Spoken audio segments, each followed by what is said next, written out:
Farnaz Ronaghi, you are the co-founder and chief technology officer for a company called NovoEd, which is an online learning management system, and it can be found at novoed.com. Welcome to the show. Yeah, thank you. Thanks for having me. Absolutely. Let's start with so we can all get to know you a little better. Tell us a little bit about your backstory. Yeah, as you said, I'm the CTO and co-founder of NovoEd, and I was born in, I guess, a small town in the northwest of Iran and raised in Tehran, the capital of the country, and came to the US for grad school to Stanford, around nine, I think. That's when my journey here started. And yeah, founded the company in the second year of my PhD and have been working in online education ever since. Wow. So tell us about NovoEd. What's it all about? It's a software as a service company that offers a platform for the creation and delivery of high impact learning experiences. Our customers, some of them are large companies, enterprises who have to upskill their employees, who have to onboard them, who have to get them ready to really perform in their job functions. And that can happen through one thing, practicing, through doing, through receiving feedback, not by just consuming content. So that's what NovoEd enables enterprises to do. We also work with universities, training firms who are teaching different topics, but many of them are focused on business topics. Just you can think about an executive MBA or design thinking, innovation, sales skills, stuff like that are the types of things that our training provider clients offer, again, to enterprises or consumers as well. And I take it you provide the platform and then your clients and customers provide the content. Yes, exactly. We are the piping behind the scenes. There you go. And what is it that differentiates NovoEd from all the other learning platforms that are out there, of which there are many, There are so many, and it right? is a crowded market, just like it is actually anywhere else you look at software. What differentiates NovoEd is those two keywords, learning from experience, learning by doing, and learning from peers and feedback, which is really not possible in most of what is called online learning out there. It's highly focused on content and one-way transfer of knowledge. There are some knowledge checks, quizzes, a learner responded, hence learner has learned. Where we really wanna be is for learners to show that they can, and for a change of behavior to take place, and for them to look at how other people may think about the same problem or may solve the same problem and learn from them, as well as receive intentional feedback about the work that they've provided and know how they can improve, how they can take that next step, both in just being ready for their current roles and being able to take the next step in their careers. And there is no single platform that can really bring different content sources that organizations have access to, as well as intentional, essentially learning activities together in a cohesive experience and deliver such an outcome. Most online learning, as I understand, is asynchronous. It's one way, right? And what you're saying is that your platform allows for feedback and experiential learning for so students can obviously have a better learning experience and master whatever the skills are that they're trying to master more effectively and more efficiently. How do you guys go about doing that? Yes, as you say, a lot of the existing online learning is focused asynchronous and on the individual. Our core comes from being a cohort learning platform. We started 11, 12 years ago with one essentially research question. How can we implement the type of experience that we deliver to actually students on a Stanford campus? In my department, I started off working with my advisor and one other faculty member, Chuck Easley, who offers the technology entrepreneurship course to engineering students at Stanford. It's very popular. The core of this class, though, is people getting together, working on an idea, ideating together, receiving feedback from mentors.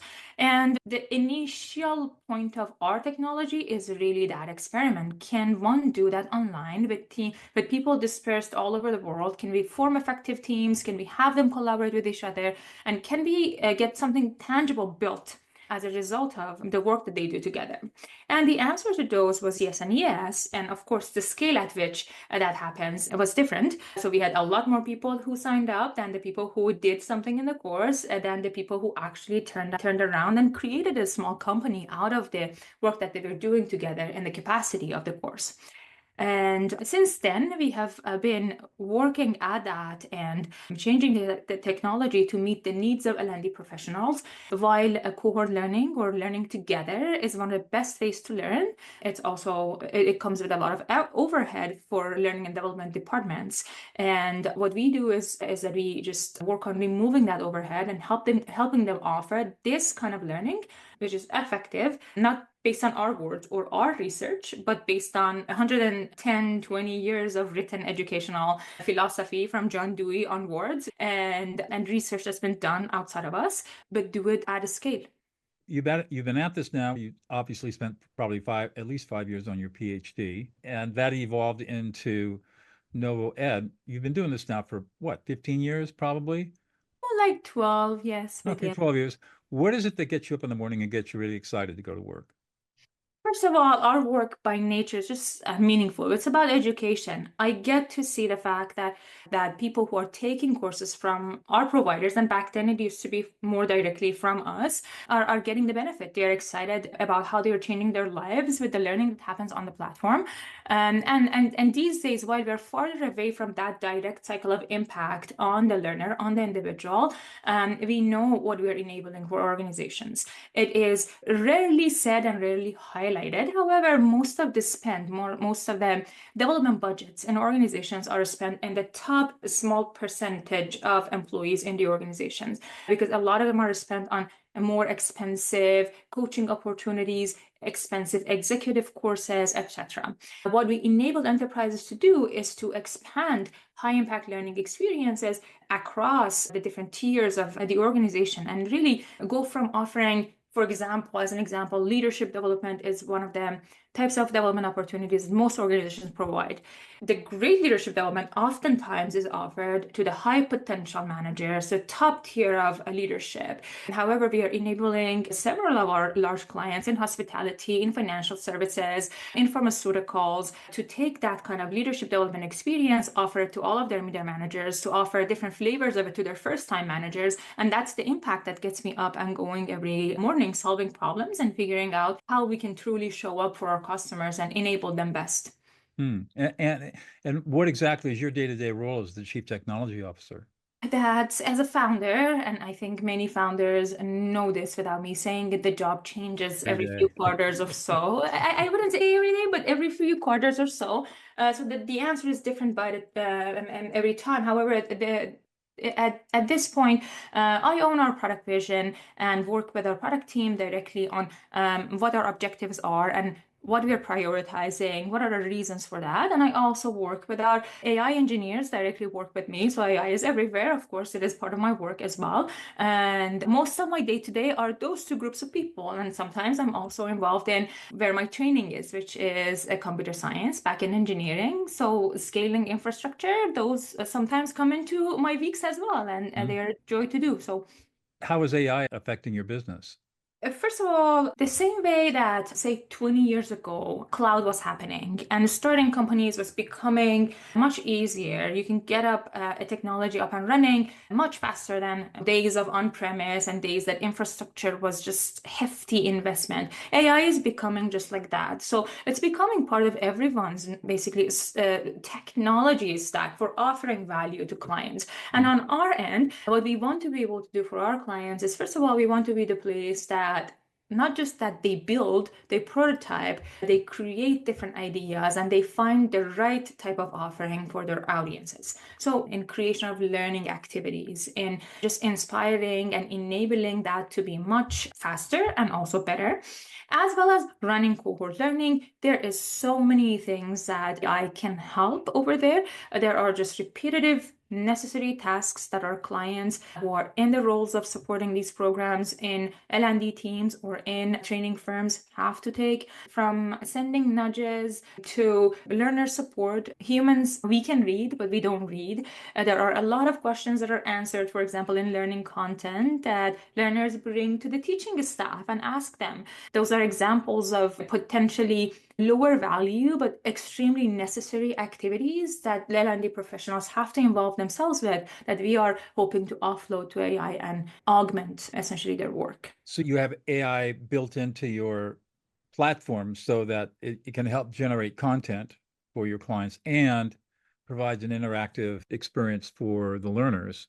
If they have questions, then it can go to AI and at least get a preliminary answer from AI, and it works that way. Do I have that correct? Yes, yes. And additionally, there are these people, you can call them facilitators, but they just come from all different walks of life. They could be employees of the enterprise. They could be a manager in a team in that company whose role is really to catalyze the hardest part of learning, which is like giving feedback, looking at the work done by others. And we are working on enabling them that really is not out in the moment of providing that feedback. I'm sorry, I touched my microphone. In the moment of providing that feedback and making them do that more efficiently. Again, not that AI has the expertise to replace them, but there is a ton of data they have to look at, wording they need to work on, contextualization of that feedback for the industry the person is coming from, the team the person is coming from, that AI can help with and make faster. So what is it, Farnaz, that's unique about you that's made you so successful? I may not be great at answering that question, but I asked myself that question when I was just 26, 27 years old, just starting a company. My first job, never, and I'm also new to this country. It's probably like year 4 of being in America. There's a ton that I don't know. And I actually answered that question by I have to listen so much better than everyone else, and I have to learn much faster than everyone else. And that's what I try to do every day, that in the past 10 years of trying to capture what others are really telling me and to listening better and leading better conversations forward. Of course, I've found the nuances of that, the limitations of it, and I've always though found a way to put it to work and learn. So you mentioned listening. Of course, this show is called Listening with Leaders because I'm really interested in talking to leaders who listen. There aren't many leaders who listen. How do you learn how to listen? I learned by pain. When The hard way. when something is failing and you look at it and find the root cause in your own behaviors, that's the hard truth, that I haven't created the conditions for actually sharing and listening to happen. I haven't listened well, so the necessary trust for sharing the hard truth with me or the bad news with me hasn't happened. And I learned that maybe in year 1 of the company, that okay, I really need to change my listening behaviors and how I respond and where I respond, in what ways, what options do I have, and not everything has to be said in words either. And yeah, the hard way is really the answer. I can believe that. And English is obviously, how many languages do you speak? Just Farsi and English? A little bit of Turkish too, but yes. Okay, a little Turkish. Okay. I would imagine that learning English required you to sharpen your listening skills to be able to understand and respond appropriately. Yes. How important do you think listening is in your day-to-day work?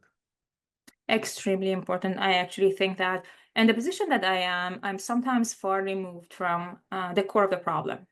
But I'm many times when I'm being brought into a discussion, whether there might be a problem or it might be a new idea, it might be something that we are exploring. The one thing that is critical for me to contribute effectively is to be able to listen well to what different people in the room are saying, and from what they're saying, what is not being said but is really in the undertone of the conversation, and also enable my team members have what I call curiosity, not what I call, what I've read and learned is called a curiosity or a focused conversation to be able to lead forward. So what happens when you run across people who don't listen well? We have conversations, we coach. That's what we do. I actually there's a book that I have had. I'm a believer of book clubs and upskilling together and learning together and being a team that's growing constantly and has a shared basically language for discussing different concepts. And there are a few books that go into my main set of, hey, have we both read this? Do we both understand this? And one of them is difficult conversations, how to discuss what matters most. Sheila's book, sure. Yeah, it's just I learned so much from that, and I find that when I have team members who are not listening, having the conversation and understanding where they are coming from, what is it that they are not discussing, helps move that forward. And it takes a lot of repetition, a lot of instances where, okay, now we are hearing it, and now you're actually listening. What are the behaviors that one can show that tells others that one has listened? And now from there, let's go to the next step. So it's also a gradual journey that we have to go through together. Yeah, you might be interested in my book, my fourth book, De-escalate, How to Calm an Angry Person in 90 Yes, Seconds. I have to look at that. Yes, yes. And I teach people how to listen to emotions rather than to words. Hmm. Because the neuroscience shows that when you are reflect somebody's emotional experience, you literally inhibit the emotional centers in the speaker's brain and activate the prefrontal cortex. And that's how you can calm anybody That in makes 90 sense. seconds or less. It's really quite amazing how it works. I discovered the skill as a mediator. I'm a mediator 20 years ago, and ultimately deployed it in maximum security prisons, training life inmates how to stop prison violence. And Yes, that was fascinating work. I was listening yeah, to you and learning about that, but I haven't had a chance to read the book. I have to check it out. yeah, I think if you like Sheila's book, then you'll like my book too. And we're all devoted to teaching people the importance of listening, but also how to bring peace into your life because there is so much conflict. I'm sure that as a co-founder of a growing company, you've seen your share of conflict, right? And Yes, how do we have conversations that are not conflictual, that are transformative? We can have sharp disagreements, but it doesn't mean that we don't have to be in conflict about it. And so what my role in life is to teach people how to have these kinds of difficult conversations, as Sheila would put it, and make them transformative rather than conflictual, and have people walk away, maybe not agreeing, but not being mad at each other either, which exactly. I think is Exactly. really important. Yes, and such a critical skill. And there is the other side of the story as well, where I run into so many people who are so afraid of that conflict. That's right. They have not learned the skills on how to do it That's without right. conflict, with And curiosity and the focus, that's with right. listening to emotions of others, that they shy away from it until it is a much larger problem Exactly that I right. need it to be. Then If they it got to call me and then pay me the big bucks to come in and solve the problem as a mediator. Exactly right. And the thing that's so amazing is it's so unnecessary because these skills are not difficult to master. Most of my clients master these skills in about 8 weeks. So Wow. it's really once you get it and start practicing it, because you got to practice it. It's like riding a bicycle. It becomes so natural. You wonder, how did I ever get along without these skills? So Mhm. it's pretty phenomenal. So where do you see your company going in the next 10 years, other than just growing and scaling? No, yes. Well, where we want to go, we have been a learning platform focused on cohort learning. We want to be able to enable our clients to essentially, uh, uh, wow. Oh my goodness, that was my charger. I'm sorry. I'm gonna start repeating the answer. So our clients have been delivering cohort learning experiences for the past 10 years now. And yes, we have to grow that business. We have to grow our impact. We want to be in every single Fortune 500 company and then further expand that into mid-size and more. That said, there are also other modalities of this high impact learning that we are not supporting, and companies do need help with scaling that. One of them is a learning that happens not necessarily from a learning content and activities to contextualize it, but it happens from job relevant examples or scenarios when we are looking at client experience folks, at sales, at any client facing essentially role. A lot of our learning comes from is listening to an instance of an interaction that has happened with a client in the field and then repeating, how would I deal with that? How would I respond to that? So that not only I'm accurate and professional, but I'm also representing the behaviors of our company, our brand, our culture, and take the type of care of our clients that I'm expected to care. So one area is that where we have started building technology in that area, the category of practice, but it's learning from scenarios. It's not learning from role play is one way of delivering that. Different versions of it exist. So that's one area. And another area where we want to expand into, and we are well on our way, is one-on-one connection building, mentoring in organization mentoring, where again, companies are trying to enable employees to learn from each other. However, they're having such a difficult time managing the operations of that, finding who is in the population that's addressable by a one-on-one learning opportunity, matching them with each other, staying on top of how well this one-on-one relationship is going, because not every match is made in heaven, and essentially working with people to make it work. That's another area where we're working on a